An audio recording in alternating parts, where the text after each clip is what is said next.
নমস্কার, রিমস রসইয়ে আপনাদের সবাইকে স্বাগত জানাই। আজকে বানাবো আলু দিয়ে মশলা লুচি। তার জন্য আমি একটা বাটিতে 1 বাটি সুজি নিয়ে নিয়েছি। সুজিটা প্রথমে একটা থালায় ঢেলে নেব। এরপর ওই একই বাটির মাপ করে 1 বাটি গরম জল নিয়ে নিয়েছি। গরম জলটা সুজিতে দিয়ে দেব। এরপর ভালোভাবে মিশিয়ে নিয়ে 15-20 মিনিট ঢাকা দিয়ে রেখে দেব। এরপর 3টে মিডিয়াম সাইজের সিদ্ধ করা আলু নিয়ে গ্রেট করে নেব। গ্রেট করা আলুটাও কিন্তু ওই একই বাটির মাপের 1 বাটি নিতে হবে। 15-20 মিনিট পর গ্রেট করা আলুটা সুজির মধ্যে দিয়ে দেব। তারপর একে একে স্বাদমতো নুন, হাফ চা চামচ হলুদের গুঁড়ো, 1/4 চা চামচ মতো জিরে, অল্প একটু জোয়ান, 1/4 চা চামচ মতো একটু হিং, হাফ চা চামচ চিলি ফ্লেক্স, হাফ চা চামচ ভাজা মশলার গুঁড়ো আর ধনে পাতা কুচি দিয়ে দিয়েছি। এরপর ওই একই বাটির মাপে 1 বাটি আটা নিয়ে নিয়েছি, যেটা অল্প অল্প করে মিশিয়ে ডো তৈরি করে নেব। এই ডোটা বানাতে গিয়ে একটু সমস্যায় পড়েছিলাম, যেটা হলো আলুটা একটু চিটচিটে হওয়ায় আমার এখানে 1 বাটি প্লাস আরও হাফ বাটি মতো আটা লেগেছে।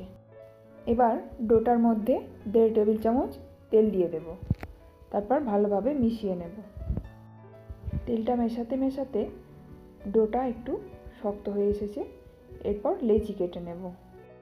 এখানে আমি একটু বড় বড় সাইজের লেচি কেটে নিয়েছি। আপনারা চাইলে এর থেকে ছোট সাইজের লেচি কাটতে পারেন। একে একে সব লেচিগুলো কাটা হয়ে গেলে অল্প আটা দিয়ে লুচিগুলো বেলে নেব।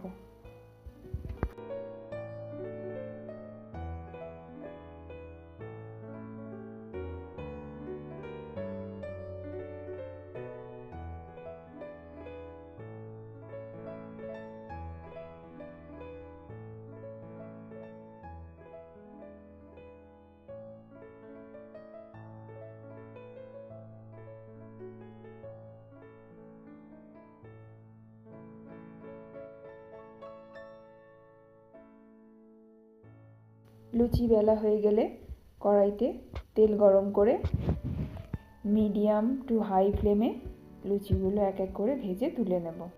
গরম গরম এই লুচি আলুর তরকারি, আচার বা যে কোনো ধরনের তরকারি দিয়ে সার্ভ করতে পারেন। বাড়িতে একবার এইভাবে বানিয়ে দেখুন, আশা করছি ভালো লাগবে। রেসিপিটি ভালো লাগলে একটা লাইক করে দেবেন। ফেসবুক থেকে যারা দেখছেন প্লিজ পেজটি ফলো করে দেবেন, আর ইউটিউব থেকে যারা দেখছেন চ্যানেলটি প্লিজ সাবস্ক্রাইব করে দেবেন, আর পাশে থাকা বেল আইকনটি প্রেস করে দেবেন, যাতে নতুন ভিডিওর নোটিফিকেশন সবার আগে আপনার কাছে পৌঁছে যায়। সম্পূর্ণ ভিডিওটি দেখার জন্য অসংখ্য ধন্যবাদ।